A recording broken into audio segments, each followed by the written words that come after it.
Pemirsa, Presiden Joko Widodo didampingi sejumlah menteri hingga 6 Maret 2024, Wakil Presiden Ma'ruf Amin menjadi pelaksana tugas Presiden. Seluruh anggota MPR RI terpilih periode 2019-2024 dengan sebaik-baiknya dan sebaik-baiknya. Halo.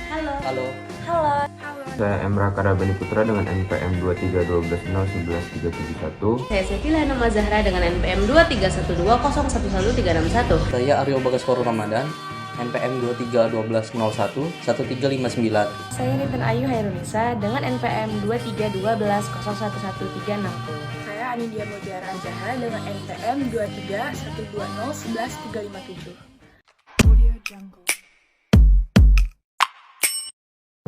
Macam-macam lembaga negara dalam UUD 1945. Lembaga negara merupakan organisasi pemerintahan yang menjalankan fungsi-fungsi kenegaraan. Macam-macam organ negara atau lembaga negara dapat dibedakan menjadi dari beberapa segi, yakni A. Pembedaan dari segi hierarkinya atau dari segi landasan hukum pembentukannya.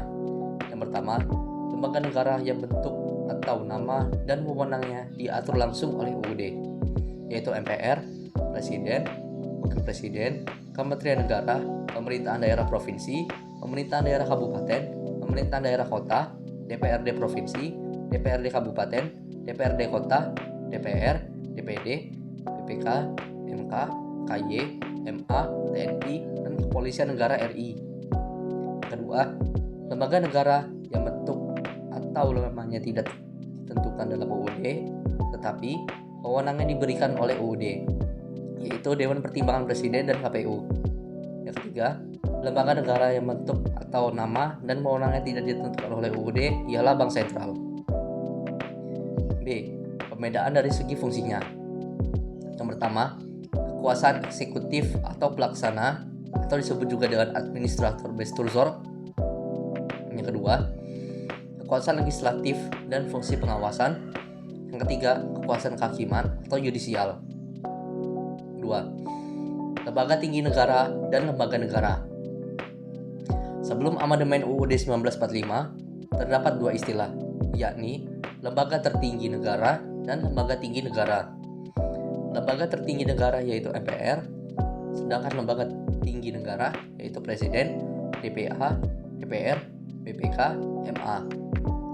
Sesudah amandemen UUD 1945, tidak ada lagi istilah lembaga tertinggi negara dan lembaga tinggi negara.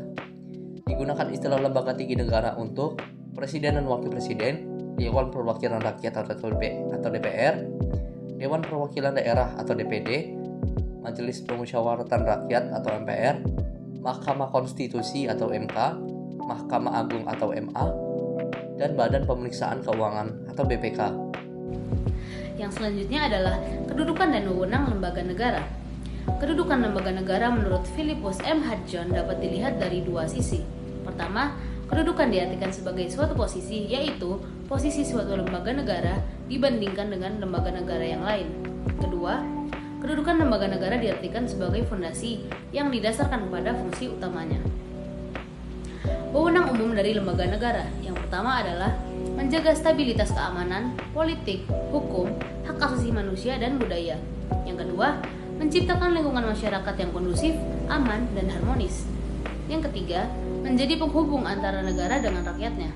Yang keempat, memberantas tindak pidana korupsi, kolusi, dan nepotisme. Dan yang terakhir adalah membantu menjalankan pemerintahan negara. Kekuasaan pemerintahan negara diatur dalam pasal-pasal di bawah ini. Yang pertama adalah pasal 4. Ayat 1 menyatakan Presiden Republik Indonesia memegang kekuasaan pemerintahan menurut Undang-Undang Dasar.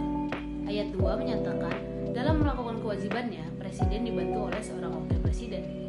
Yang kedua adalah pasal 5. Ayat 1 menyatakan Presiden berhak mengajukan rancangan undang-undang kepada Dewan Perwakilan Rakyat. Ayat 2 menyatakan Presiden menetapkan peraturan pemerintah untuk menjalankan undang-undang sebagaimana mestinya. Yang ketiga adalah pasal 20. Ayat 1 menyatakan Dewan Perwakilan Rakyat memegang kekuasaan membentuk undang-undang. Presiden berhak mengajukan setiap rancangan undang-undang yang dibahas bersama antara DPR dan Presiden. Untuk menjadi undang-undang, setiap rancangan undang-undang harus mendapatkan persetujuan bersama Presiden dan DPR. Sengketa kewenangan lembaga negara. Pengertian sengketa kewenangan lembaga negara. Istilah sengketa wewenang antar lembaga negara pada prinsipnya merupakan bentukan dari 3 kata dasar, yaitu kata sengketa, wewenang, dan kata lembaga negara. Pengertian sengketa.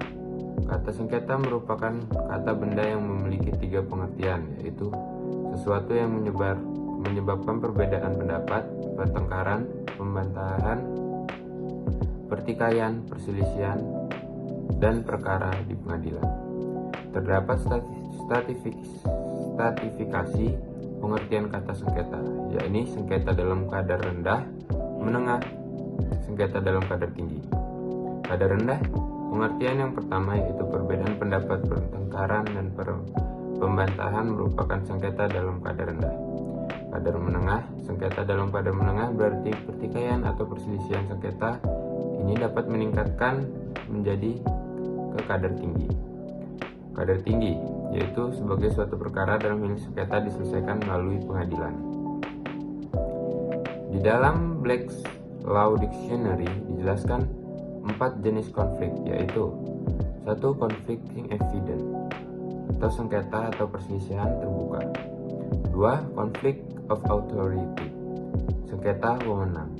3. Conflict of personal law, sengketa mengenai pribadi, hukum.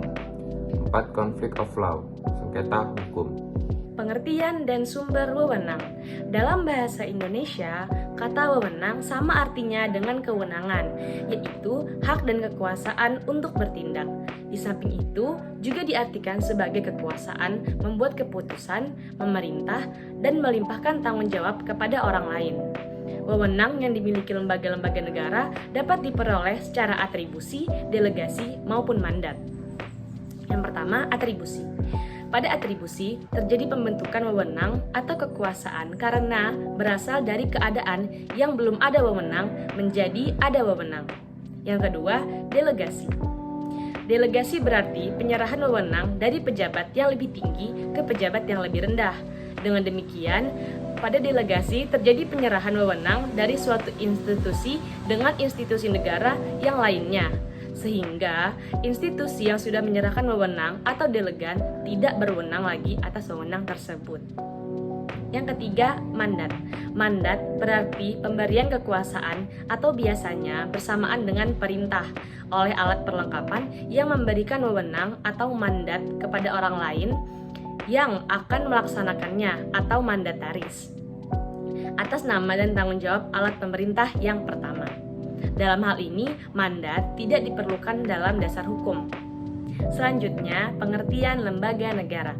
Lembaga negara merupakan institusi-institusi yang dibentuk berdasarkan hukum untuk menjalankan fungsi-fungsi negara, baik fungsi klasik maupun fungsi secara aktual.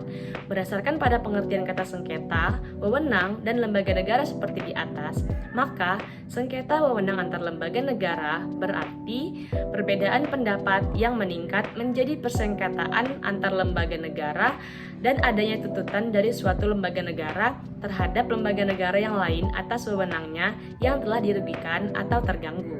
Faktor penyebab terjadinya sengketa kewenangan antar lembaga negara. Sengketa kewenangan antar lembaga negara dalam penyelenggaraan pemerintahan dapat terjadi karena berbagai kemungkinan, diantaranya sebagai berikut. 1. Kurang memadainya sistem yang mengatur dan mewadahi hubungan antar lembaga negara yang ada sehingga menimbulkan perbedaan interpretasi.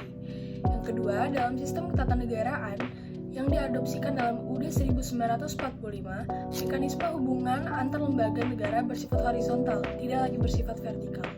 Yang ketiga, norma-norma yang menentukan mengenai lembaga negara yang diatur dalam UUD 1945 semakin meluas. Yang keempat, kewenangan untuk memutus sengketa kewenangan antar lembaga negara diperlukan untuk mencegah agar sengketa itu tidak menjadi sengketa politik yang bersifat adversarial. Lembaga negara yang dapat menjadi pihak dalam sengketa kewenangan lembaga negara ada di pasal 24C UUD 1945. Yaitu 1. Mahkamah Konstitusi berwenang memutus sengketa kewenangan lembaga negara yang kewenangannya diberikan oleh UUD. Yang kedua, ada hal ini juga diatur dalam pasal 10 ayat 1 huruf B UU nomor 24 tahun 2003 tentang Mahkamah Konstitusi. Para pihak dalam sengketa yaitu lembaga-lembaga negara, baik pemohon maupun termohon. Syarat-syarat menjadi pihak dalam sengketa. 1. Lembaga negara tersebut harus memiliki kewenangan diberikan oleh UUD. Yang kedua, lembaga negara yang kewenangannya tidak dapat diberikan oleh UUD tidak dapat menjadi pihak dalam sengketa. Sekian, terima kasih.